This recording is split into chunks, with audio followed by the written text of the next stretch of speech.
రెండక్షరాల మాటకి చాలా విలువ ఉంటుంది కదండి. చాలా వాల్యుబుల్ కూడాను అందరి లైఫ్లో.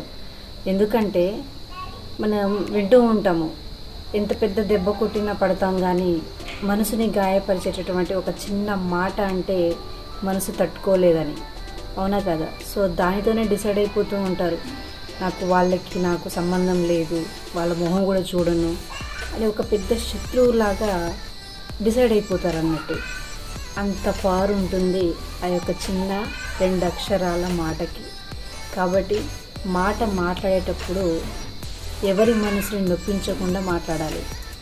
సో మాట ఎలా ఉండాలంటే ప్రేమతో మాట్లాడాలి, తక్కువ మాట్లాడాలి, మంచిగా మాట్లాడాలి, తెలివిగా మాట్లాడాలి, ఎప్పుడు కూడా నవ్వుతూ మాట్లాడాలి. మాట్లాడే ముందు కొంచెం ఆలోచించి మాట్లాడాలి. అదేవిధంగా మనసు విప్పి మాట్లాడాలి, ఉన్నది ఉన్నట్లుగా మాట్లాడాలి, అర్థం చేసుకొని మరీ మాట్లాడాలి, పూర్తిగా విన్న తర్వాత మాత్రమే మాట్లాడాలి, మనసు నొప్పించకుండా మాట్లాడాలి.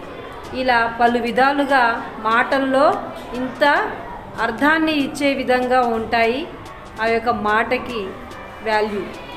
Thank you.